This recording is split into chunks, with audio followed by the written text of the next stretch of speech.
부르릉 하는 소리와 함께 붉은 미등이 칠흑 같은 산속으로 멀어졌습니다. 74세 어머니는 그렇게 그들에게 버려졌습니다. 세상 제일 믿었던 그들에게 버려졌습니다. 74세 김정희. 저는 서울 외곽의 작은 단독주택에서 남편과 함께 평범하게 살아왔습니다.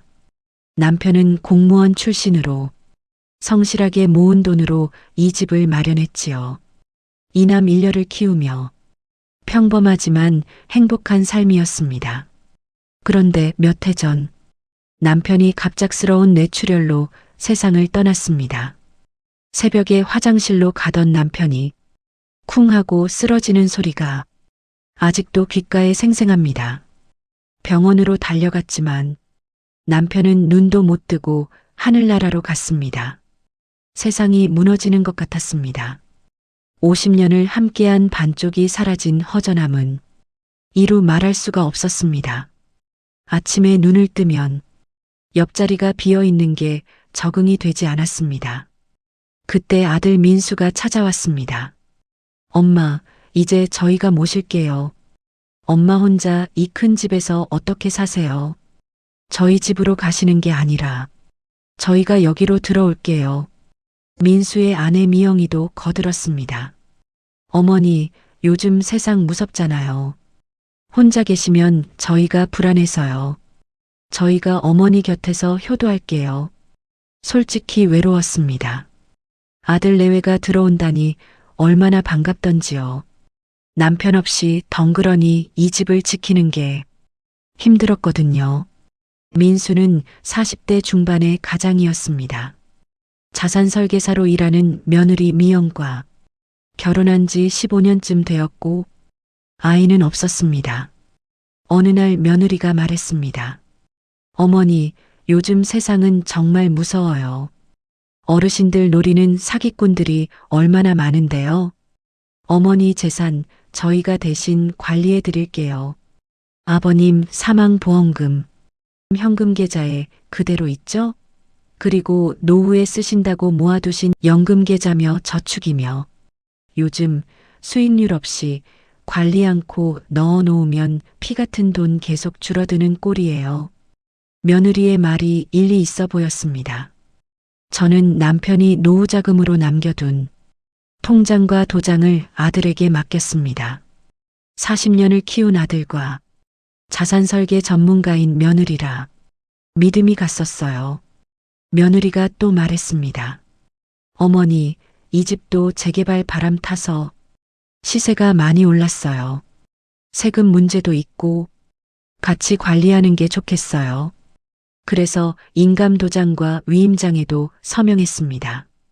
그 선택이 제 인생을 송두리째 뒤흔들 줄은 꿈에도 몰랐습니다. 처음 1년은 정말 좋았습니다. 아침이면 며느리가 밥상을 차려줬고 저녁이면 온 가족이 둘러앉아 식사를 했습니다. 오랜만에 느껴보는 가족의 온기였습니다.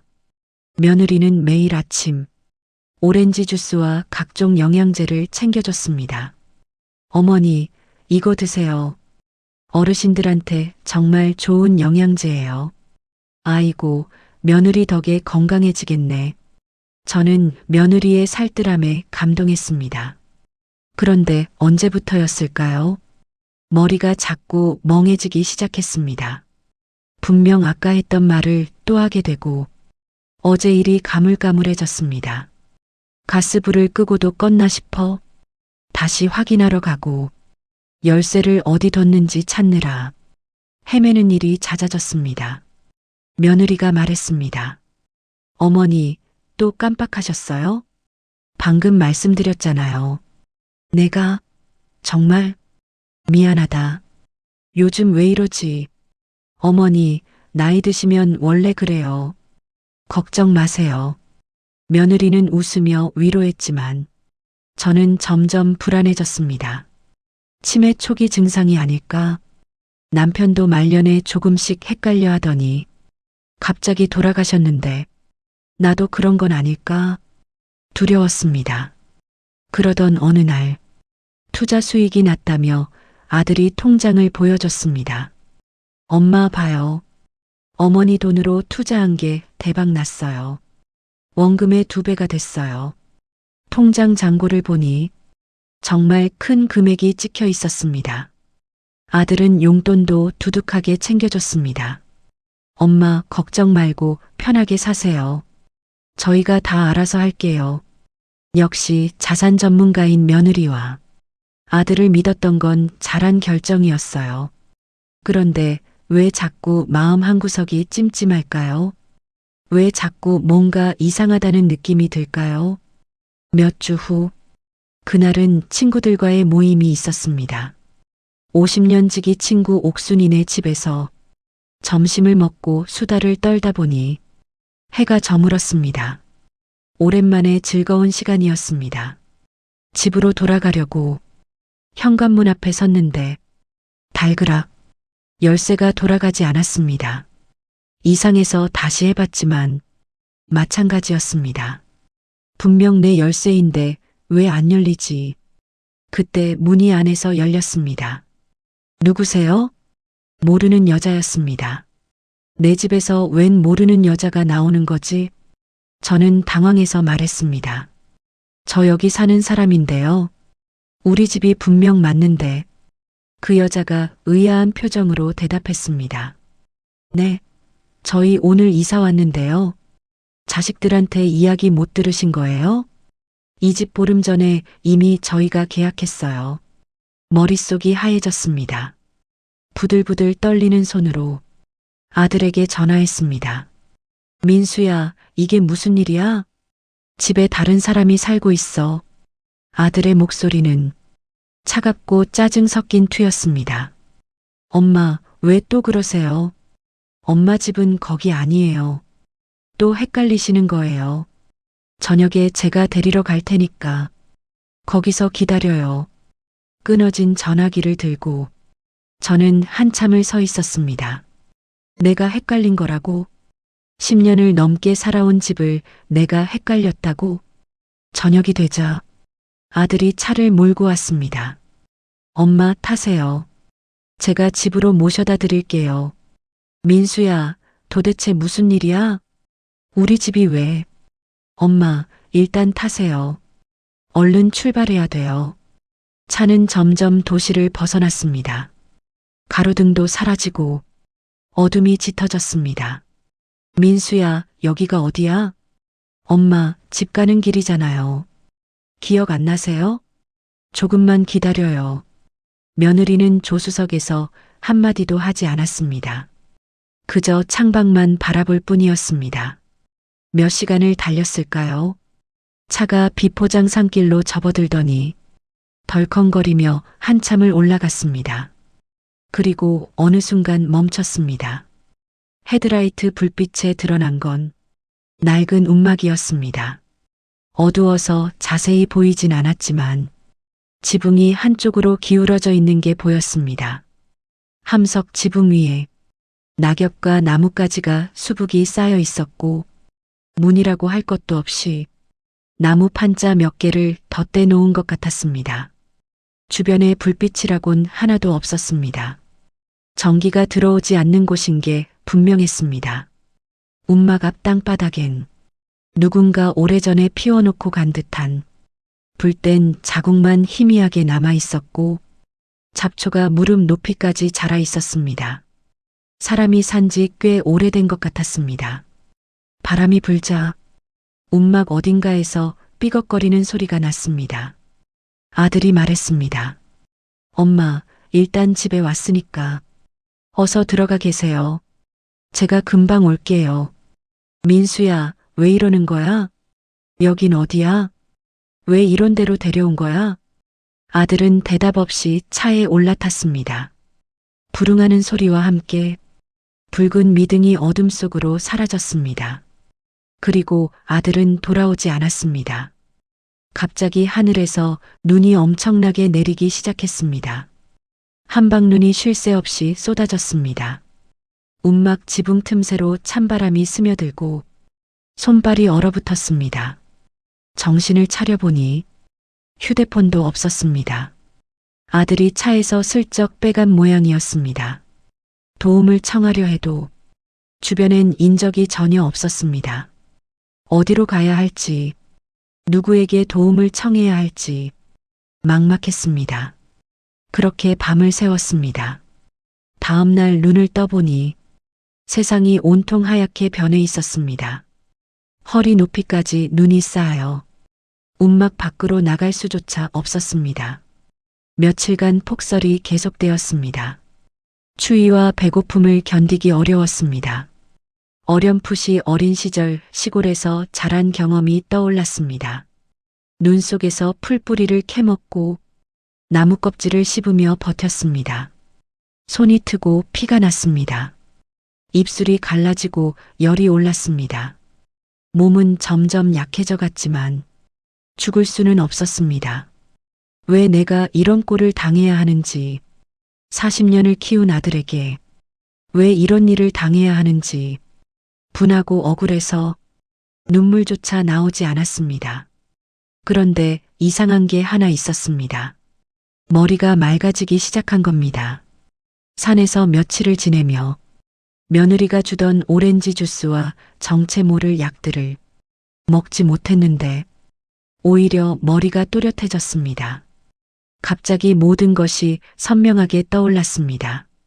며느리가 매일 챙겨주던 그 약들, 먹고 나면 유독 나른해지고 기억이 가물가물해지던 것, 아들이 보여줬던 통장이 진짜 내 통장이 맞았던가, 서명했던 서류들이 정확히 무슨 내용이었던가 소름이 돋았습니다. 놈들이 나를 치매 환자로 만들려고 했구나. 약을 먹여 판단력을 흐리게 하고 재산을 빼돌리고 결국 이렇게 산속에 버린 거구나. 분노가 솟구쳤습니다. 반드시 살아남아야 한다. 살아서 진실을 밝혀야 한다. 폭설이 그치자 저는 움막을 나섰습니다. 어디로 가야 할지 모르지만 이대로 앉아 죽을 수는 없었습니다. 어디든 인가를 찾아 도움을 청해야 했습니다. 눈이 허리까지 쌓여 걷기가 힘들었습니다. 노쇠한 몸은 이미 한계였습니다. 며칠간 제대로 먹지 못해 기운이 없었고 동상에 걸린 손발이 아팠습니다. 그래도 한 발 한 발 내딛었습니다. 죽으면 안 된다. 살아서 그놈들 얼굴을 봐야 한다. 얼마나 걸었을까? 갑자기 덤불 사이에서 으르렁거리는 소리가 들렸습니다. 멧돼지였습니다. 오랜 폭설로 먹이를 구하지 못한 굶주린 멧돼지가 이빨을 드러내며 저를 노려보고 있었습니다. 심장이 철렁 내려앉았습니다. 도망칠 힘도 없었습니다. 다리가 후들거려 그 자리에 주저앉을 것 같았습니다. 하지만 이대로 죽을 수 없었습니다. 저는 움막에서 챙겨나온 낙과 호미를 꺼내 들었고 멧돼지를 노려봤습니다. 그놈은 저를 응시하며 으르렁거렸어요. 검은 털이 곤두서 있었고 눈은 충혈되어 있었습니다. 그것은 굶주린 눈이었습니다. 저 역시 굶주려 있었죠. 으르렁. 멧돼지가 앞발로 눈바닥을 긁더니 돌진해 왔습니다. 생각보다 빨랐습니다. 저렇게 큰 몸집이 어떻게 저렇게 빠를 수 있는지 피할 수가 없어. 순간적으로 눈을 감은 채 그냥 낫을 앞으로 내밀었습니다. 퍽! 하는 소리와 함께 뭔가 묵직한 게 낫에 걸렸습니다. 우드득 뭔가 옆구리에 큰 통증이 느껴지며 다시 눈바닥에 쓰러졌습니다. 숨이 막혔고 움직일 수가 없었습니다. 녀석이 다가와 코를 킁킁거리며 제 얼굴 쪽으로 주둥이를 들이밀었습니다. 눈을 돌려보니 그 녀석 옆구리에 아까 찌른 낫이 박혀 있는 게 보였습니다. 손을 뻗어 낫 자루를 잡고 있는 힘을 다해 비틀었습니다. 온몸이 부러진 듯한 통증이 느껴졌지만 이대로면 저 짐승의 먹이가 되겠구나 하는 생각에 온 힘을 다했습니다. 멧돼지가 비명을 질렀고 저도 악을 쓰며 공격했습니다. 그렇게 한참을 눈바닥에 질질 끌려다니며 싸웠고 결국 녀석의 움직임이 느려졌습니다. 쿵 하며 멧돼지가 쓰러졌고 저도 그대로 쓰러졌습니다. 온몸이 아팠습니다. 아니, 아프다는 것조차 잘 느껴지지 않았습니다. 다리가 움직이지 않았습니다. 숨 쉬는 것조차 고통이었습니다. 하늘에서 눈이 다시 내리기 시작했습니다. 하얀 눈송이가 얼굴 위로 떨어졌습니다. 이렇게 죽는 건가? 이렇게 억울하게 죽는 건가? 의식이 점점 희미해졌습니다. 얼마나 지났을까? 공기의 따뜻함이 느껴졌습니다. 몸을 감싸는 온기에 천천히 눈을 떴습니다. 괜찮으세요? 낯선 남자의 목소리였습니다. 희미한 시야에 중년 남자의 얼굴이 들어왔습니다. 따뜻한 눈매에 걱정 가득한 표정이었습니다. 저는 작게 읊조렸습니다. 여기가 어디? 그 남자가 대답했습니다. 움직이지 마세요. 다리랑 갈비뼈가 많이 다치셨어요. 일단 응급처치를 해놨는데 눈이 그치면 바로 병원으로 모시겠습니다. 제가 누워있는 곳은 따뜻한 움막 아니었습니다. 모닥불이 타오르고 있었고 두꺼운 담요가 몸을 감싸고 있었습니다. 그가 말했습니다. 저는 영훈이라고 합니다. 취미로 멧돼지 사냥을 하는데 멧돼지 발자국을 따라오다가 발견했어요. 죽은 멧돼지 옆에 쓰러져 계셨는데 정말 대단하세요. 맨손으로 멧돼지를 잡으셨더라고요. 저는 힘없이 웃었습니다. 살아야 했거든요. 영훈 씨가 말했습니다. 폭설 때문에 당분간 산에서 내려갈 수가 없어요. 며칠만 여기서 회복하시면 제가 병원까지 모셔다 드릴게요. 영훈 씨는 정성껏 저를 돌봤습니다. 산에서 약초를 캐와 상처를 치료해주고 죽을 쑤어 먹여주었습니다. 밤이 되자 움막 안은 점점 추워졌습니다. 이가 딱딱 부딪힐 정도로 한기가 몰려왔습니다. 그때 영훈 씨가 담요를 들고 제 옆으로 다가왔습니다. 이러다 저체온증 와요. 실례가 되더라도 양해해 주세요. 그는 담요 속으로 들어와 뒤에서 저를 꼭 끌어안았습니다. 낯선 남자였습니다. 얼굴도 제대로 못 본 사람이었습니다. 그런데 이상하게 무섭지 않았습니다. 넓은 어깨와 단단한 가슴에서 전해지는 체온이 얼어붙은 몸을 녹여주었습니다. 등을 감싸는 두 팔이 참 든든하게 느껴졌습니다. 남편이 떠난 후로 이렇게 누군가의 품에 안겨본 적이 없었습니다. 온몸의 통증도 아들에게 버림받은 서러움도 그 순간만큼은 조금 잊을 수 있었습니다. 저는 그 따뜻한 품 안에서 오랜만에 깊은 잠에 빠졌습니다. 다음 날 눈을 떴을 때 영훈 씨는 이미 모닥불 앞에서 죽을 끓이고 있었습니다. 아무 일도 없었다는 듯이요. 저는 마음에도 없는 말을 조금은 퉁명스럽게 내뱉었습니다. 왜 이렇게까지 해주세요? 저 같은 모르는 사람한테 영훈 씨가 대답했습니다. 산에서 오래 살다 보면 사람이 얼마나 소중한지 알게 돼요. 영훈 씨가 죽그릇을 건네며 웃었습니다. 그리고 그쪽 눈에서 꼭 살아야겠다는 불꽃이 보였어요. 그런 눈빛을 가진 분을 그냥 지나칠 수가 없었죠. 저도 모르게 얼굴이 뜨거워졌습니다. 이 나이에 이게 무슨 일인가 싶었습니다. 세상에 이런 인연도 있구나. 제 아들은 친엄마를 산속에 버리고 갔는데 이 낯선 사람은 아무 대가 없이 나를 구해줬다니 너무 고마웠습니다. 눈이 그친 뒤 영훈 씨는 저를 인근 병원으로 데려다 주었습니다. 병원 침대에 누워 천장을 바라보며 생각했습니다. 이제 어떻게 해야 하나? 연락할 곳이 없었습니다. 남편은 세상을 떠났고 큰아들 민수가 저를 버렸고 둘째 아들은 10년 전 교통사고로 먼저 갔고 막내딸은 미국으로 이민 가서 연락이 끊긴 지 오래였습니다. 형제들도 다 세상을 떠났습니다. 74년을 살면서 이렇게 외로웠던 적이 없었습니다. 그때 영훈 씨가 병실 문을 열고 들어왔습니다. 정희 씨, 연락할 가족이 있으세요? 저는 고개를 저었습니다. 연락할 데가 없어요. 저를 이렇게 만든 게 제 아들이에요. 영훈 씨의 얼굴이 굳어졌습니다. 아들이요? 저는 그제야 모든 이야기를 털어놓았습니다. 남편이 죽은 후 아들 내외가 들어왔던 것, 며느리가 매일 약을 먹이던 것, 기억이 흐려지고 집이 팔린 것, 그리고 산속에 버려진 것까지. 영훈 씨는 말없이 듣더니 주먹을 불끈 쥐었습니다.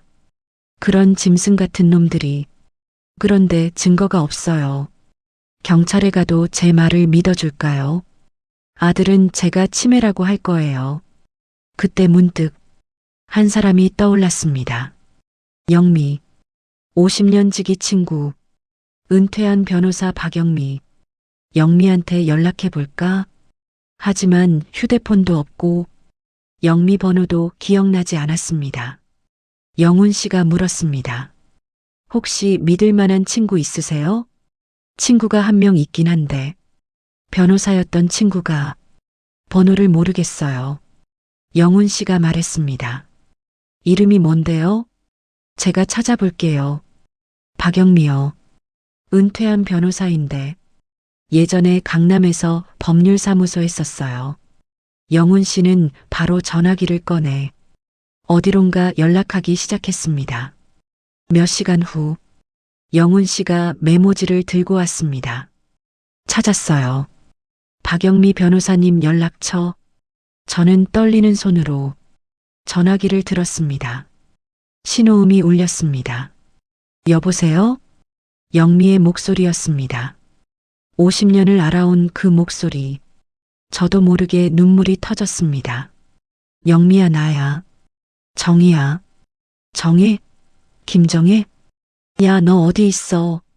민수가 내가 치매 걸려서 요양원 들어갔다고 했잖아. 연락이 안 돼서 얼마나 걱정했는데. 영미야, 나 지금 병원이야. 민수가 나를 산속에 버렸어.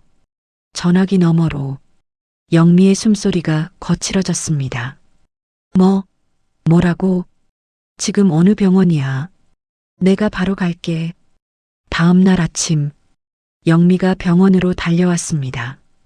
50년 지기 친구의 얼굴을 보자 참았던 눈물이 쏟아졌습니다. 영미야, 정희야, 이게 무슨 꼴이야? 영미는 제 손을 꼭 잡았습니다. 저는 처음부터 끝까지 모든 걸 털어놓았습니다.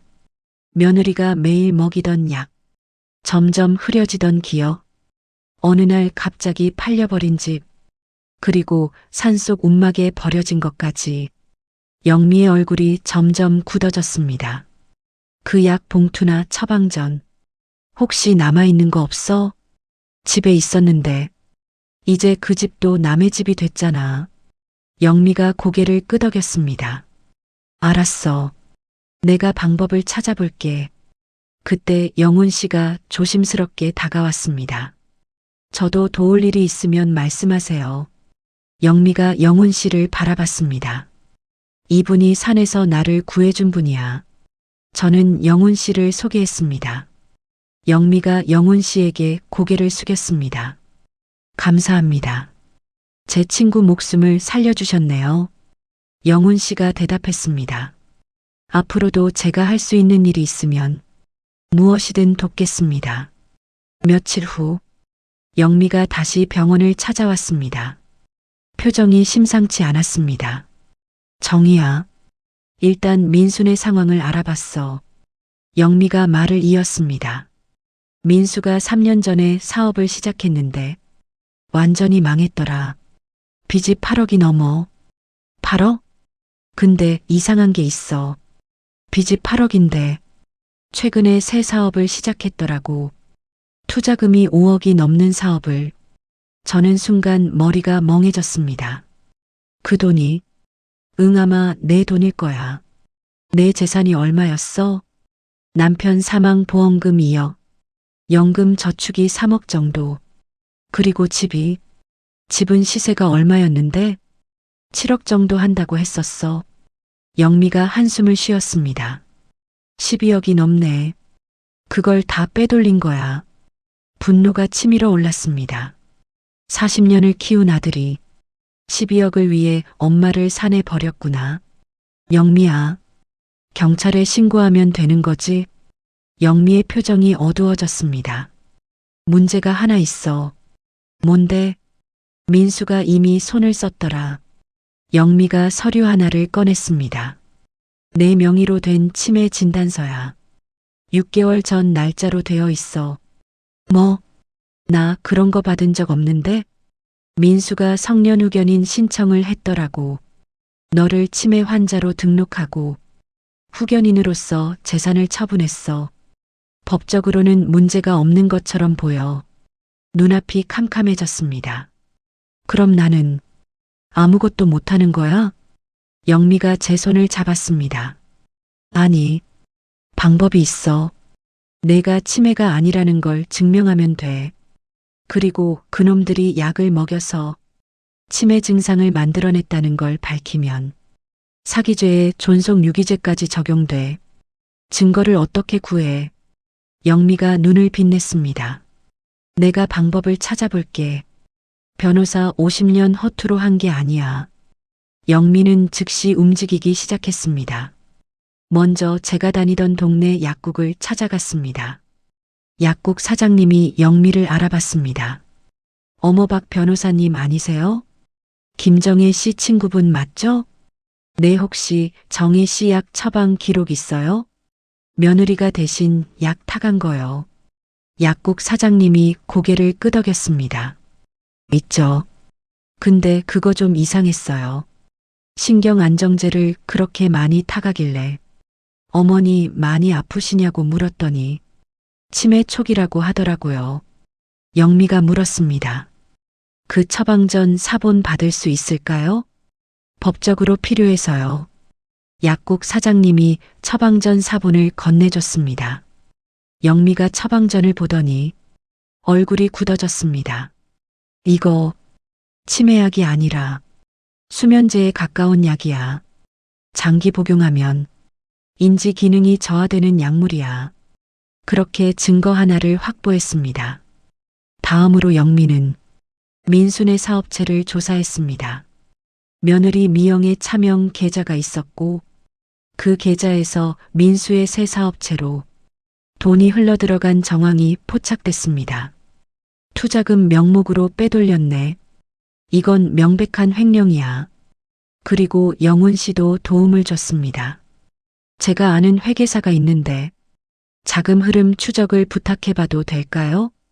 영훈 씨가 소개해준 회계사는 며느리의 차명 계좌를 샅샅이 뒤졌습니다. 결과는 충격적이었습니다. 제 돈이 며느리 차명 계좌를 거쳐 민수 사업체로 투자되었고 그중 일부는 부부 공동명의 아파트 구입에 쓰였습니다. 영미가 조금 격양된 말투로 말했습니다. 내 돈으로 자기들 집 사고 내 돈으로 사업하고 너는 산속에 버리고. 영미가 이를 갈았습니다. 완벽한 계획 범죄야. 그런데 더 충격적인 사실이 있었습니다. 영미가 조사한 결과 민수와 미영이 주고받은 문자가 발견됐습니다. 어머니 요즘 말이 많아졌어. 약 용량 더 늘려야 할 것 같아. 어차피 치매 진단 받으면 끝나. 집 팔리고 바로 실행하자.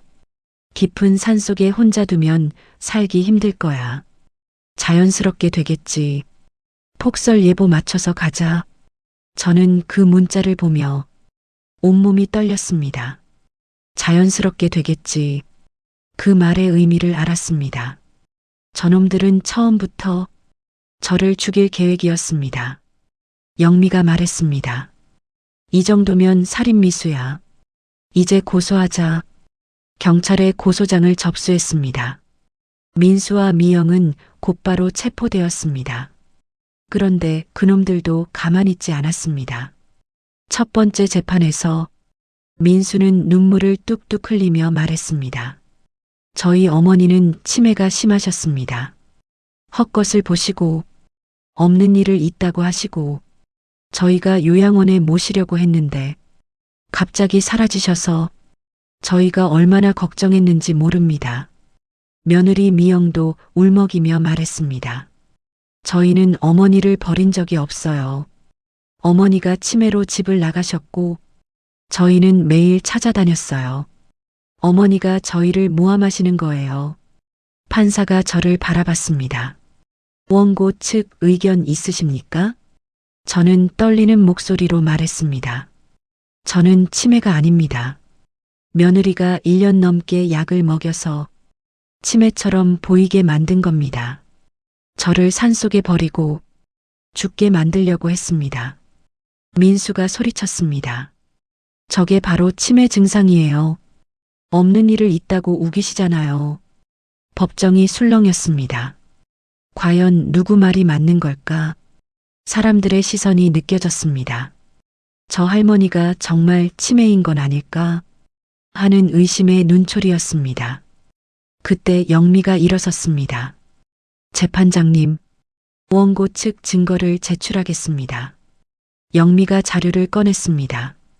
이것은 피고 측이 원고에게 1년간 투여한 약물의 처방 기록입니다.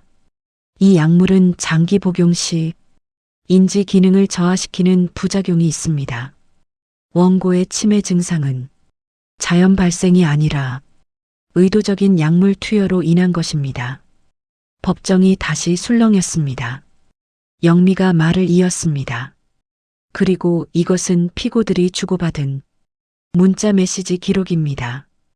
영미가 문자 내용을 읽어 내려갔습니다. 겨울에 노인 혼자 있으면 자연스럽게 되겠지. 이것이 바로 피고들이 원고를 살해하려 했다는 증거입니다. 민수의 얼굴이 하얗게 질렸습니다. 미영이 다급하게 외쳤습니다. 그 문자는 조작된 거예요. 저희가 그런 말 한 적 없어요. 영미가 차갑게 말했습니다. 통신사 기록으로 확인된 원본입니다. 조작 여부는 감정 결과로 증명되었습니다. 그리고 마지막 증거. 영미가 회계 자료를 제출했습니다. 원고의 재산 12억 원이 피고 측 차명 계좌를 거쳐 피고들의 사업체와 부동산 구입에 사용되었음을 증명하는 자료입니다. 민수가 벌떡 일어났습니다. 그건 어머니가 투자하라고 동의하신 거예요? 원고가 동의했다고요?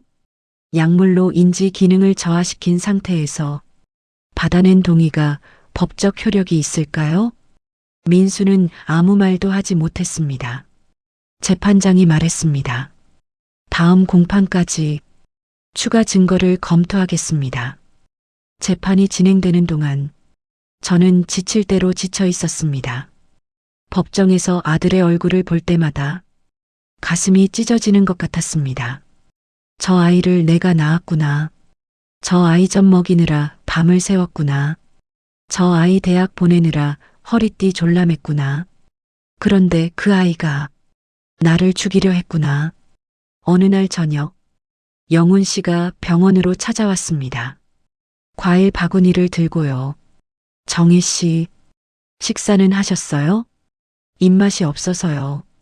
영훈 씨가 사과를 깎아주며 말했습니다. 드셔야 해요.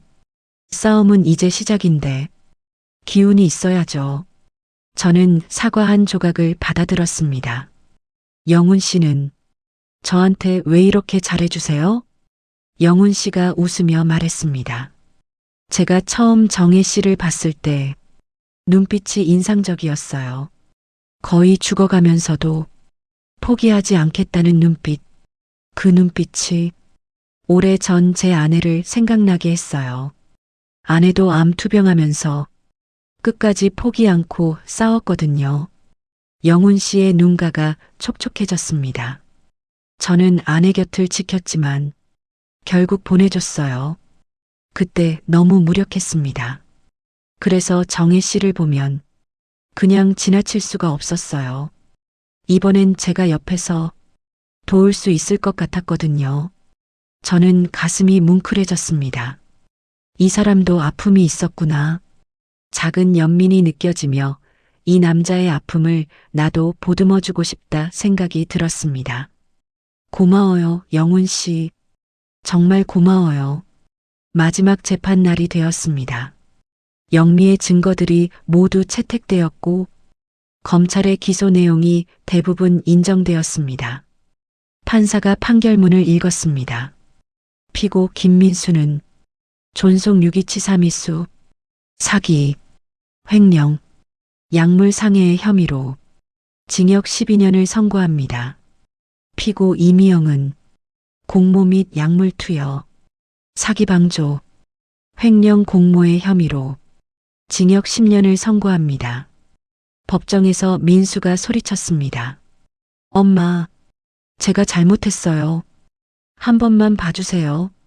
저는 그 아들을 바라봤습니다. 40년 전 병원에서 처음 낳아 안았던 아기, 첫걸음마를 떼던 날, 엄마라고 처음 불렀던 날. 근데 생각해보면 어릴 때부터 유독 욕심이 많고 남을 배려할 줄 모르는 아이였습니다. 동생 거며 동네 친구 거며 욕심나면 모조리 빼서 자기가 차지하곤 뿌듯해했죠. 그땐 큰 아들이라고 다 오냐오냐 하며 넘어갔는데 내가 아이를 잘못 키운 죄구나 하며 후회를 했습니다. 그리고 생각했습니다. 산속 움막에서 떨며 지새운 밤, 멧돼지에게 물어뜯길 뻔했던 순간, 눈밭에서 죽어가던 그 시간, 다 이놈 때문이었구나. 저는 아무 말 없이 고개를 돌렸습니다. 민수의 거짓스러운 울음소리가 들렸지만 뒤돌아보지 않았습니다. 좀 더 일찍 어릴 때 이렇게 매몰차게 끊어냈어야 했는데 그 아이는 이제 제 아들이 아닙니다. 재판이 끝났습니다. 빼돌렸던 재산 대부분이 제 품으로 돌아왔습니다. 집도 계약 무효 소송을 통해 되찾을 수 있었습니다. 하지만 그 집으로 돌아가고 싶지 않았습니다. 그곳엔 배신의 기억이 서려 있으니까요. 며칠간 갈 곳을 찾지 못하고 있을 때 영훈 씨가 찾아왔습니다. 정희 씨, 어디서 사실 건지 정하셨어요? 아직이요. 어디로 가야 할지 영훈 씨가 조심스럽게 말했습니다. 제가 알고 있는 곳이 있는데 서해 바닷가에 작은 펜션이 하나 있어요. 거기서 쉬시면 어떨까요? 펜션이요? 제 건물인데 지금 비어 있어요. 바다가 보이고 조용해서 마음 추스르기 좋을 거예요. 저는 잠시 망설였습니다. 영훈 씨가 웃었습니다. 빌려드리는 거예요. 언제든 나가셔도 되고요. 일단 가보시고 마음에 안 드시면 다른 데 찾으시면 돼요. 영미도 거들었습니다. 정희야, 일단 가봐. 몸도 마음도 쉬어야지. 여기 병원에 계속 있을 순 없잖아. 저는 고개를 끄덕였습니다. 고마워요, 영훈 씨. 1년이 지났습니다. 저는 지금 서해 바닷가가 보이는 작은 펜션에서 살고 있습니다. 아침에 일어나면 파도 소리가 들리고 저녁이면 붉은 노을이 창문 가득 들어옵니다. 영훈 씨는 일주일에 2~3번씩 찾아옵니다. 신선한 해산물을 사들고 오거나 맛있는 빵을 사들고 오거나 그냥 얼굴이 보고 싶어서 왔다거나 그럴 때마다 저는 이상하게 기분이 좋아집니다. 어느 날 저녁 영훈 씨와 함께 바닷가를 산책했습니다. 노을이 바다를 붉게 물들이고 있었습니다. 영훈 씨가 말했습니다. 정희 씨, 저랑 같이 살면 안 될까요? 저는 깜짝 놀라 그를 바라봤습니다. 결혼하자는 말은 아니에요. 그냥 서로 외롭잖아요. 옆에서 밥도 같이 먹고 산책도 같이 하고 그러면 안 될까요? 74살에 이런 말을 듣다니 얼굴이 화끈거렸습니다. 하지만 이상하게 싫지 않았습니다. 이 사람은 제 목숨을 구해준 사람이고 힘들 때 곁에 있어준 사람이고 아무것도 바라지 않고 도와준 사람이니까요. 저는 웃으며 대답했습니다. 네, 좋아요. 영훈 씨도 환하게 웃었습니다. 두 늙은이가 손을 잡고 노을 지는 바닷가를 걸었습니다. 74년을 살면서 처음으로 나를 위한 삶을 살고 있다 느껴졌습니다. 누군가의 딸로, 아내로, 엄마로만 살았던 삶. 그 끝이 배신이었다는 건 가슴 아프지만 덕분에 깨달은 것도 있습니다. 나를 지킬 수 있는 건 오직 나 자신뿐이라는 것. 그리고 진짜 가족은 피가 아니라 마음으로 맺어진다는 것. 영훈 씨가 말했습니다. 정희 씨, 우리 매일 이렇게 손잡고 걸어요. 저는 그의 손을 꼭 잡으며 대답했습니다. 네, 그래요. 고마워요.